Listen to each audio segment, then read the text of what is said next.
सुधांशु जी आपने बात को रखा, एक सेकंड। चरण सिंह सापरा, आप लोग आरोप बड़े लगाते हैं, धमकीबाजी करते हैं, लेकिन हलफनामा नहीं देते हैं। 45 दिन तक सीसीटीवी पड़े हुए हैं, क्यों नहीं मांग लेते आप? अगर आपको भरोसा है कि गड़बड़ कर रहा है एनडीए, तो आप सीसीटीवी की फुटेज क्यों नहीं मांग लेते?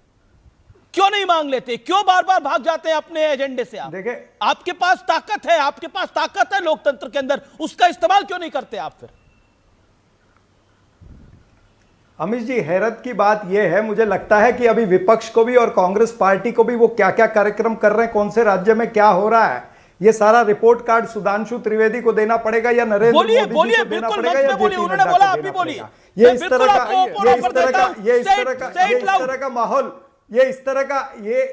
इस तरह का माहौल बनाना चाहते हैं आप। मुझे बोलने दीजिए, आपने उनको शांति से बोलने दिया, मेरे को टोकिए मत। देखिए, राहुल गांधी जी ने जो सवाल उठाए हैं वो पर्याप्त सवाल उठाए हैं और उन्होंने ठीक तरह से उसको सवालों को पूछा भी है। उन्होंने सीधा कहा कि जिस मात्रा में वोट चोरी चल रही है, जिस मात्रा में वोट रिगिंग चल रही है, इससे नजर आता है कि यह देशद्रोह हो रहा है, यह लोकतंत्र की हत्या हो रही है।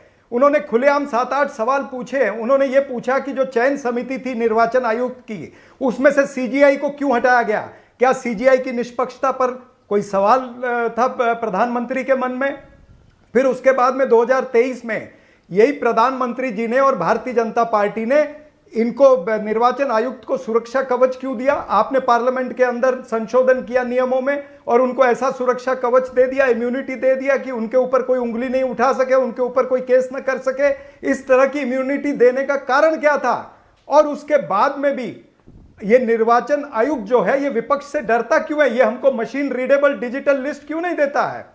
ये हमको सीसीटीवी की फुटेज की जो इन्होंने मर्यादा जो है वो 45 दिन क्यों कर दी है? 45 दिन के बाद में ये सारे सबूत और सीसीटीवी 45 दिन अभी तो 45 दिन नहीं हुए, मांगिए आप बिहार की, अभी 45 दिन मांगिए आप, मांग क्यों नहीं रहे? अभी डिमांड करिए, अभी डिमांड करिए, हलफनामा मिलेगी आपको, नहीं मिलेगी मैं डिबेट करूंगा। I will ask question to Gyanesh Kumar, open challenge, open offer, make your point. मैं आ रहा हूं। देखिए अमित जी, पंजाब हरियाणा कोर्ट ने आदेश दिया था ना कि सीसीटीवी फुटेज दी जाए, फॉर्म 17C की डिटेल दी जाए।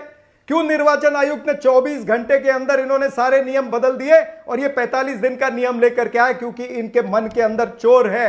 क्या हमने एसआईआर के बाद में नहीं देखा कि कितनी गलतियां हैं एसआईआर के बाद में? वोटर लिस्ट के अंदर डुप्लीकेट 1,20,000 नाम जो है वो डुप्लीकेट है। आप पुरानी बातों को रिपीट कर रहे हैं, मैं नई बात पर आना चाहता हूं। कितने डुप्लीकेट एड्रेस के ऊपर वोटर रजिस्टर हुए? क्या नहीं, देखिए, धमकाकर काम हो जाएगा, धमकी देकर काम हो जाएगा। मेरे साथ एलजेपी की भी मेंबर ऑफ पार्लियामेंट है, मेरे साथ जेएमएम की मेंबर ऑफ पार्लियामेंट है, मैं उनकी बात भी करूंगा। सुधांशु त्रिवेदी, धमकी देने का वो कह रहे हैं कि आप कुल मिलाकर आप यूज कर रहे हैं इलेक्शन कमिश्नर को, बड़े सारे आरोप लगाए, इलेक्शन कमिश्नर का इस्तेमाल हो रहा है।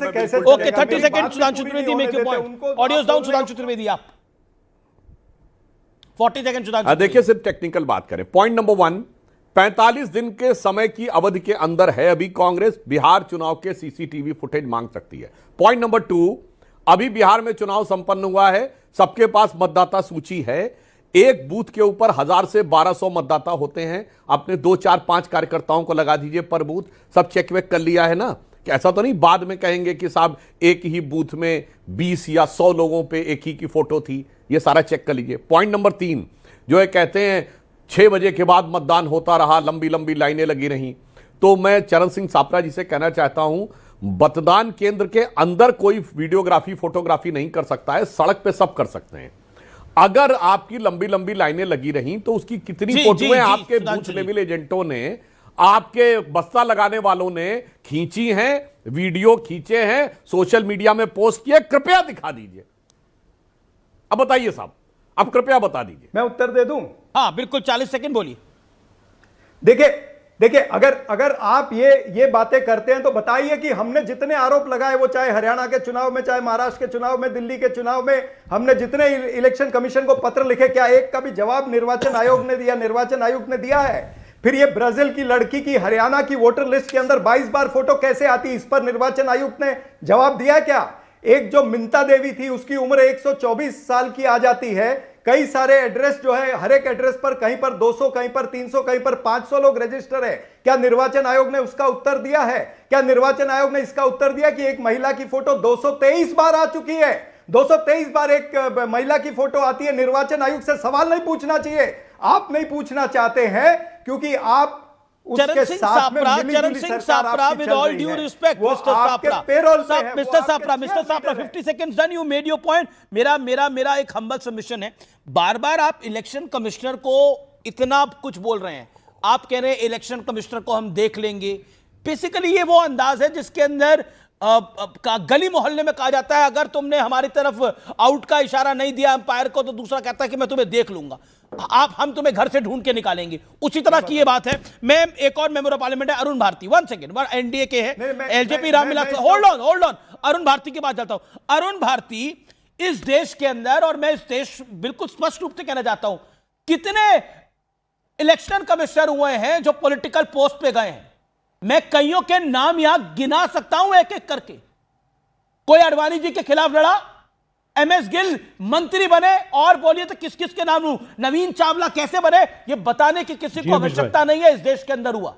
लेकिन आज इस देश की इलेक्शन प्रणाली के ऊपर, लोकतंत्र के ऊपर सबसे बड़ा कुठाराघात हो रहा है, ये कह के इस देश की इलेक्शन प्रणाली खराब है। बिहार का चुनाव आपने रिग किया, महाराष्ट्र का चुनाव आपने रिग किया, कोई तैयारी नहीं करेगा और चुनाव हार जाएगा, कोई घूमता रहेगा और चुनाव हार जाएगा, जिम्मेदारी इलेक्शन कमिश्नर की है।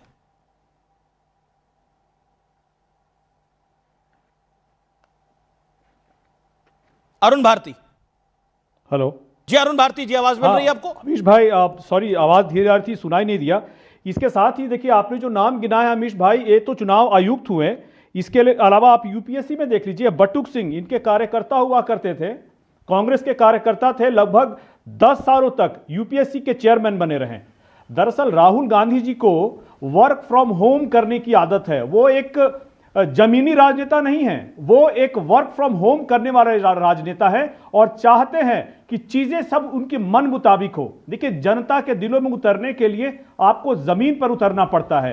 राहुल गांधी जी 94 बार इल्जाम लगा चुके हैं ईवीएम पर, माफ कीजिएगा 94 बार नहीं, 94 टाइम्स लगा चुके हैं कि ईवीएम के कारण चुनाव हारते आए हैं।